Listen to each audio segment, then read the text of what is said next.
Hello, I'm JW, and today we're going to have a look at the Sega Mega Tech again, and this time we're going to have a look at the various games that we've got with it, or rather the sort of demo modes for those, and obviously the sounds and whatever. And also at the end we'll have a look at the actual test mode as well, which is basically a way of just seeing what the configuration of the system is and how much money was put in and all that. And before that we can have a look at some of the comments, of which there is quite a lot, so I shall hide down here at this corner. And then here we've got some of the comments put on the actual video that we did previously. And someone here says, have you ever heard of Eric Dollard? Unfortunately, no, I've never heard of that person. And moving on to the next comment then. Yeah, the screen is significantly burned, but fortunately it does still actually work to a reasonable extent, as we'll see later. Now, a lot of people asked about whether the other cartridges would work in it. The EverDrive is basically a thing you can install, and it's not an official product thing, it's just one where you can put a whole load of different games in a single cartridge, designed for the Mega Drive or the Genesis. Now, the deal is that the cartridges will actually physically fit, but they don't actually work, because although the games are essentially a standard Mega Drive game, the Mega Tech ones have the extra part in, which is essentially the instructions and things for the top screen. So, even though they'll fit, they don't actually work. Now, someone did actually make an adapter, as I've basically replied here already, that you can put normal Mega Drive cartridges in there.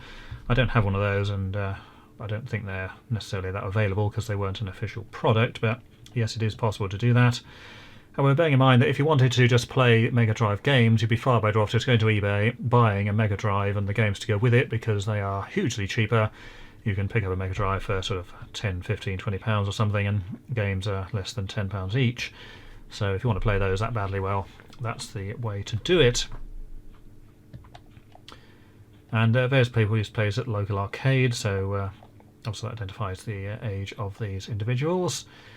And here we have, I think this is the poshest sounding Mega Tech owner in the land. Well, that's probably right, and I can't imagine there's many people actually own these things anyhow, because these machines, as far as I can tell, weren't actually a huge success even at the time they were released. Because bearing in mind the whole point of an arcade was the fact that it had much better graphics and sound than you can have on any kind of home system. But this thing is essentially a home system stuck in a cabinet that you don't have to pay for. So even at the time, you'd be probably better off just going to the shop and buying a Mega Drive brand new, and obviously the games to go with it. But anyway, that's what they made. Now we get to this one here, which goes on like this Tetris Cartridge. Now, this person seems to think that the Tetris Cartridge in it is worth a huge amount of money. Now, I'm not entirely sure that that's the case, as if you have a look on eBay, there have been a couple that have sold in the past for not a huge amount of money. But anyway, the Tetris one is included with it. Whether we're going to get £900 for the games alone, that's somewhat unlikely, I think, because even the better ones, one of them sold only a couple of weeks ago on eBay for about £50. And bearing in mind that even if that were the case for all 9 of them, that's only going to be about £450, and some of the games included with this system are certainly not in the sort of a nice and collectible area. That golf game, for a start, isn't exactly a high value one, and the baseball one is probably worth even less, so probably not that kind of value. But nevertheless, the auction is still running, and the point is it will end at whatever price people bid it up to. Now we move on to the horrendous whinge or whine or whatever, which the CRT's put out, and it's 15.625 kilohertz or 1565 hertz there. And yes, it could be removed in post-production, and it could be filtered out and all the rest of it, but as I've put here, the reality are that every television and arcade display and everything else in the world made that noise until the sort of mid-2000s, where flat screen displays came in. So it's really not that bad, and I say every TV in the world made that noise all the time, so could remove it, but we're not going to be doing that. And now apparently we look like the 8-bit guy. Now I'm not entirely sure about that, but that gets worse further up the comments, as we'll shortly see. Here's another one about playing the normal Mega Drive cartridge as well. As we covered earlier, it will, but only with a particular adapter, which you may have trouble getting hold of. And like I say, there's not really much point anyway. You just get a Mega Drive, it's cheaper and certainly more available. How is the 9th cartridge played? Well, it doesn't. You just have to basically take one of the cartridges out and shove the other one in. It only has 8 at a time. And basically this game is a Genesis or Mega Drive system. Well, yep, that's exactly what it is, and they're pretty much exactly the same games as on the Mega Drive, or the Genesis as it was known in North America. And there's here, and again with the, will it accept the standard cartridges? No, it won't. Another one, this Tetris one being fairly rare. Now, I'm not entirely sure whether we're talking about the same Tetris one that's in this or whatever. I mean, the one in the machine we've got is a actual branded cartridge. It's got the same label and everything else on it, so it was presumably released around the same time as the machine was. So whether we're talking about the same Tetris here or whether some other model or what isn't particularly clear. And yeah, you could replace the tube if you could get one. I've put the actual model number in the other video, so in theory you could probably get a new tube for it, although a 10-inch colour tube is not going to be a particularly common item because televisions weren't generally made in that size as a very common object. But yeah, nevertheless it could be obtained. And then we have references there to Red Dwarf and various other things. And by the way, if you put comments in that have a link in them, they'll get put in a queue to be looked at later, so they won't necessarily show up straight away. That's just because of the way YouTube actually works. They'll eventually be put in there. And this person says it's an advert for sale on eBay. Well, yes, that's exactly correct, so well done for pointing out the obvious there. Wasn't exactly hidden. And yeah, you can defeat the switches if you pull them. They sort of turn the other way around in a way, so there you go. The idea of the switches, of course, in the arcade was the fact that if you had someone in there that's going to pry the machine open and steal the money or tamper with it so they could play for free, then it would sound some kind of alarm on the machine, so obviously those people would come rushing over and throw you out. And that's also why the bottom cupboard has a metal door on the lower right one, because that's where the money was kept, so presumably slightly more difficult to break in there. If the person can't afford it, well, that's unfortunate, but we're not going to be giving it away for 20 quid, obviously.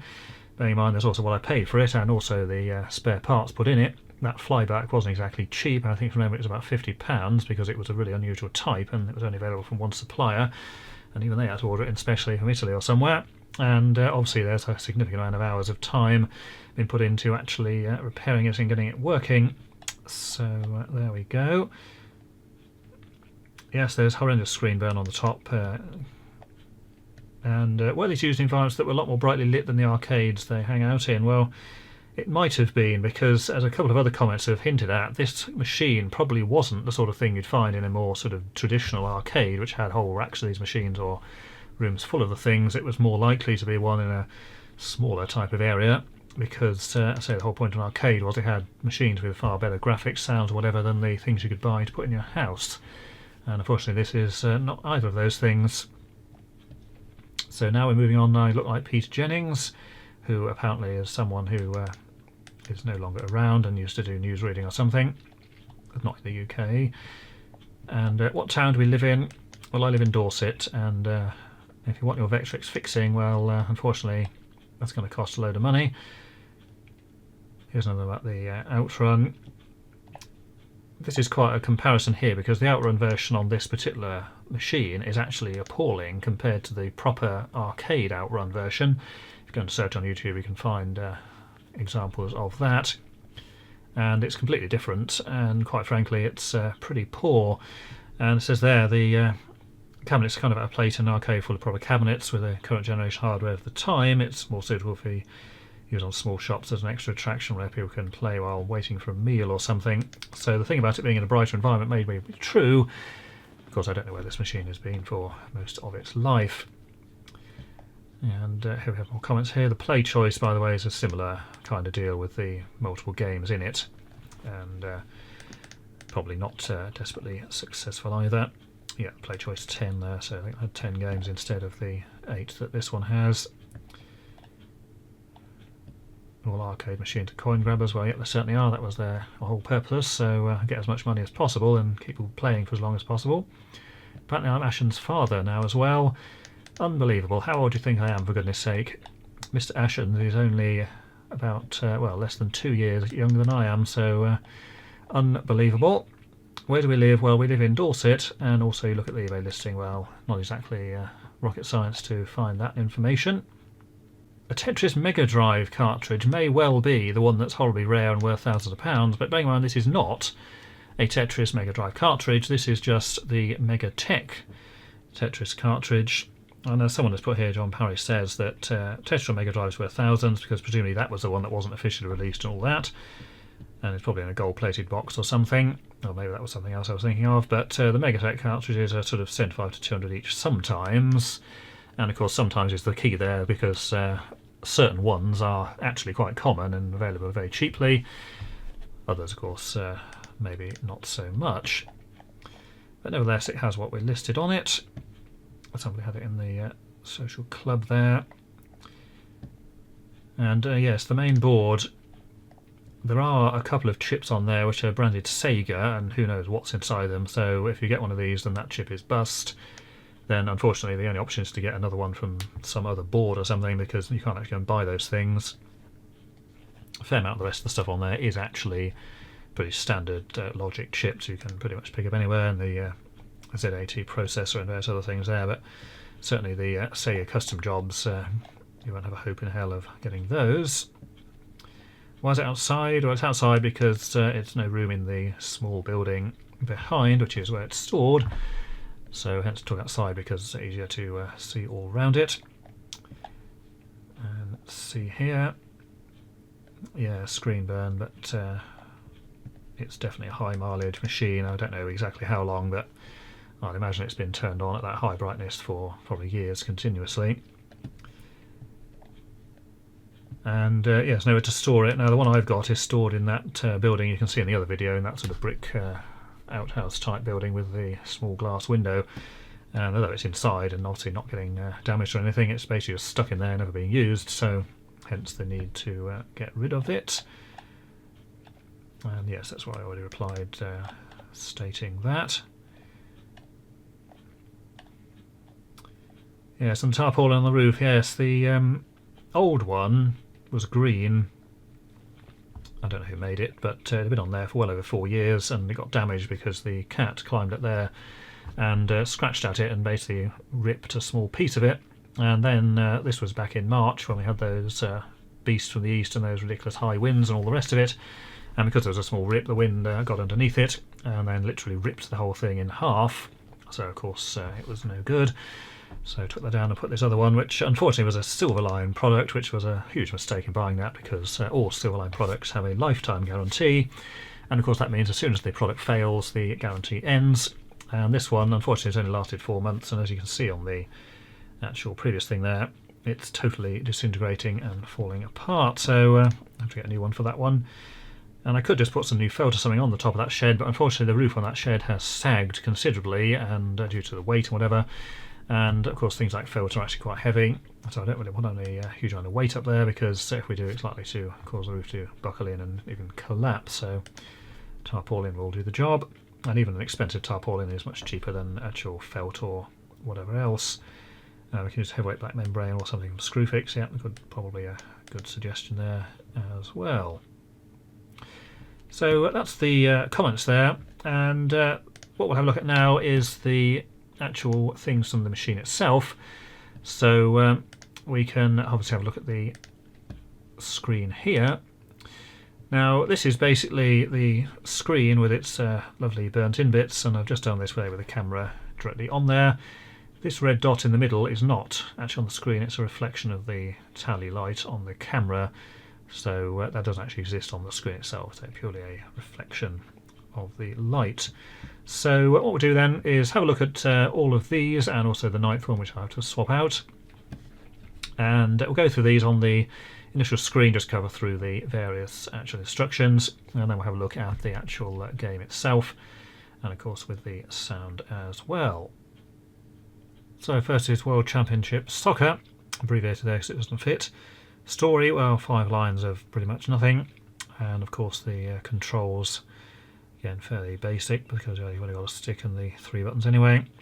Buttons A, B and C there for the various different things. So here's the actual game itself.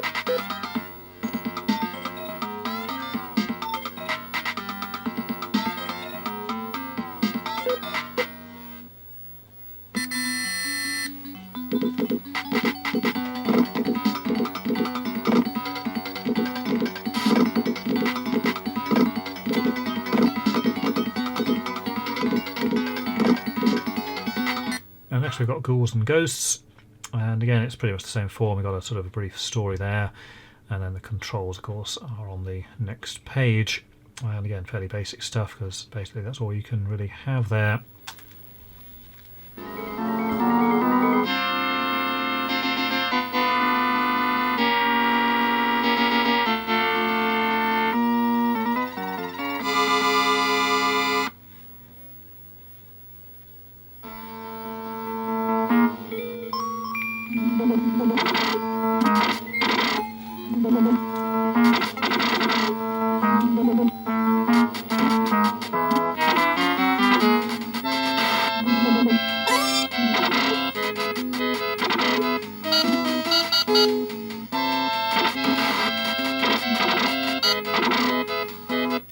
Now this number 3 here, Great Golf, is probably one of the more unpopular ones, given that this was pretty much the same deal that you could get on any home computer system of the sort of late 80s and early 90s.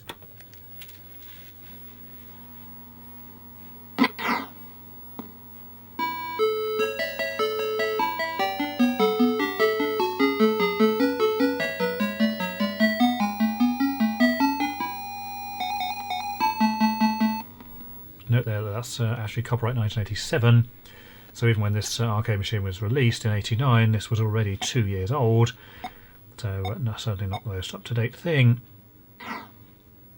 Now notice here the way it sort of draws the actual scene in from the sort of bottom up and then puts the trees in and things afterwards.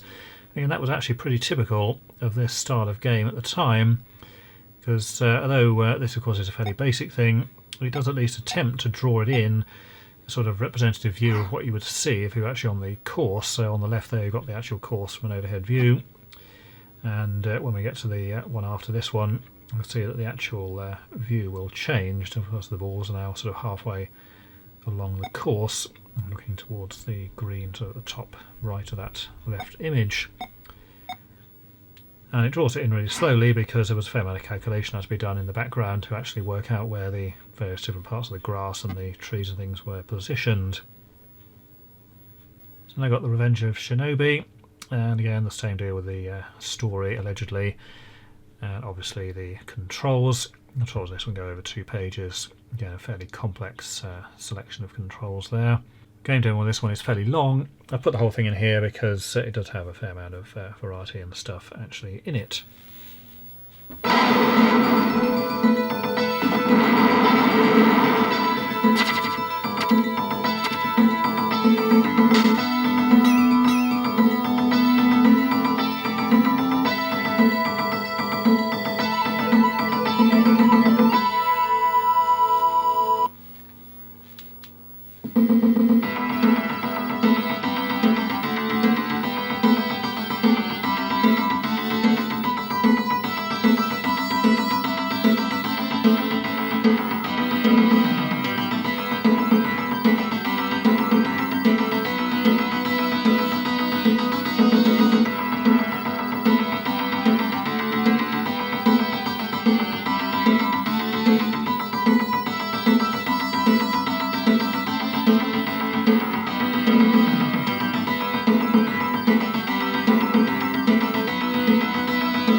to Outrun, which has by far the most useless description because it's a driving game. That's pretty much all you need to know. And the controls are basically steering and go as fast as possible.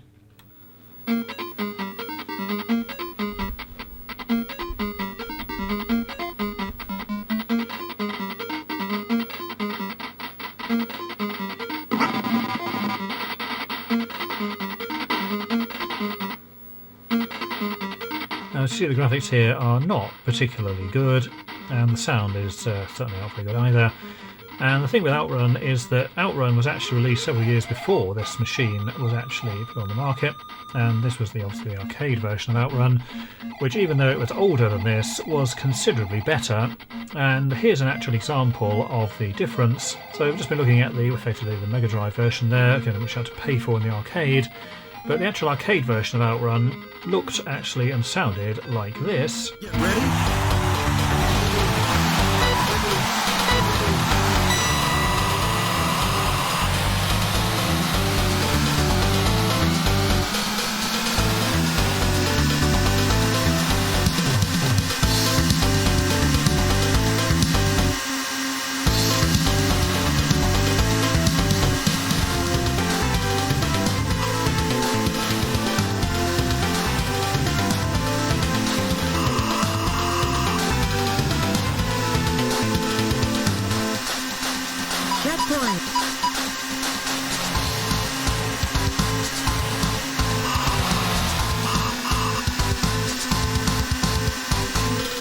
So as you can see, why on earth would anybody go to the arcade and want to play Outrun on this machine? That really is something of a mystery. Here we have the high score table, and as was the fashion at the time, the high scores you put in, these are just defaults, only comprised of 3 initials. I've just put 2 now with a dot in the middle.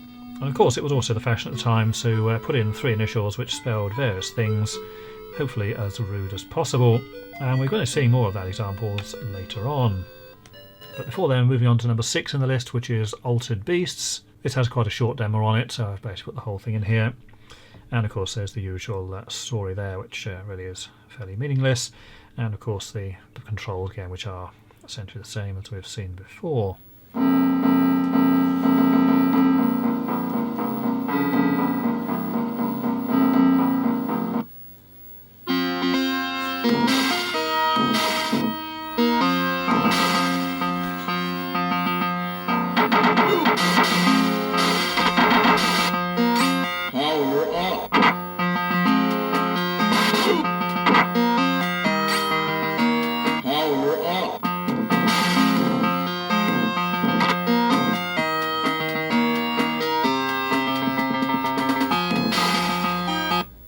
Tetris, and obviously it's the same deal with the controls and the story. And so this is essentially the Mega Drive version, which apparently is the one which was not released or you couldn't get, but nevertheless the one on here apparently you certainly could. So let's have a quick look at that.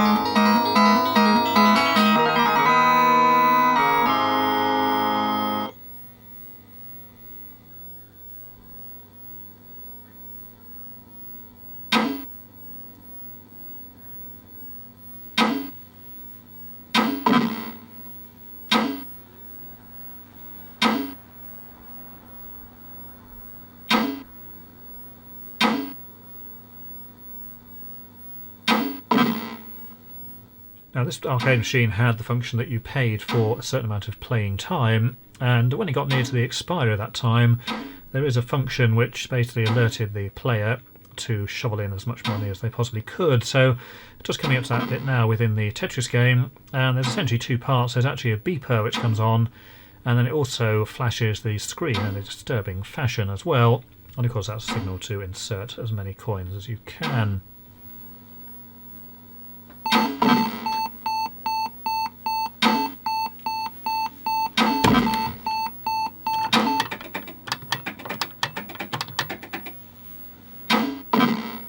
So that was the alarm function there, and you heard the clunking as the coin counter incremented. And obviously we just press the button to replicate inserting coins. Now we have the baseball one, and this game was probably the most unpopular game.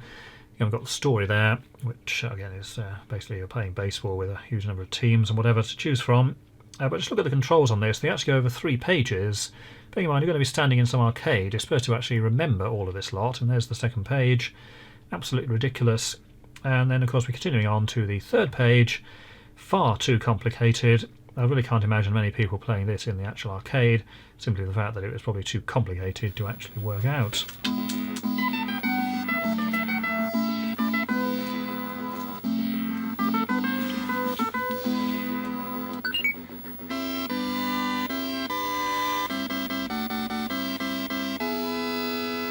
Play ball!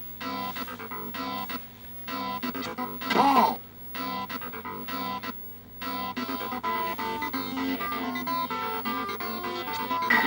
Second baseman!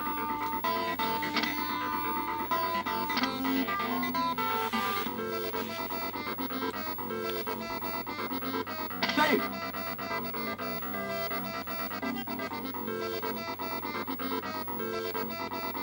Safe!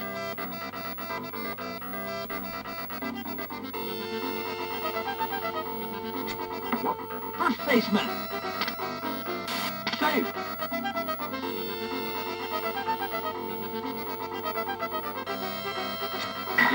Second baseman! Safe! Safe!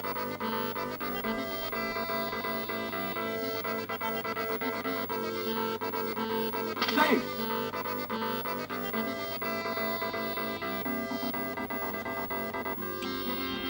Safe!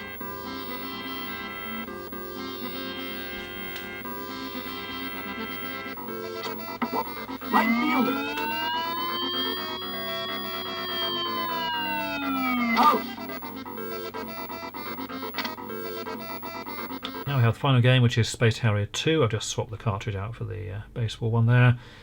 And of course, same old thing, the story, if you like. And then, of course, controls, which are basically moving and shooting, as you basically would expect. So let's have a look at the actual game.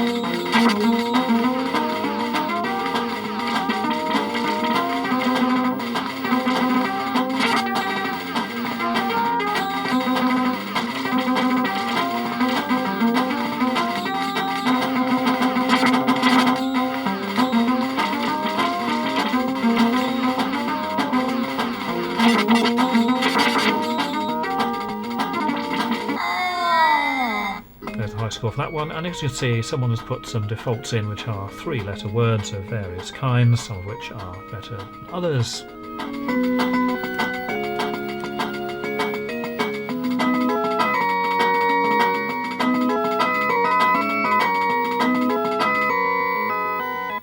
Now let's have a look at the test mode, which is accessed by pressing the test switch. You can see here as well the actual screen burn there in the background, so it is pretty bad.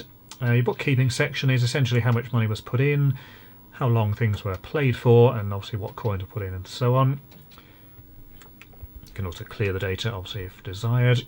Now the input test is what some of the actual operator will use just to make sure that all the buttons things were working. Let's just go through, and as you move or press the buttons it shows on, and it obviously goes back to off. And it's fairly common at the time that if things do get broken you can actually repair them on site, because the switches are individual micro switches which would have been fairly easy to replace. You wouldn't have had to return the machine to the manufacturer or anything. That's basically just to confirm that they're either all working. Coin shoot test would test the various coins being put in. Of course we don't actually have any coins here, so we can't test that. And that just shows the various settings which can be put in there, how much coins are worth and so on. Alarm time is the sort of beeping in the screen flashing thing, and then of course the exit is the exit as we saw there. Now of course that's it for the actual machine.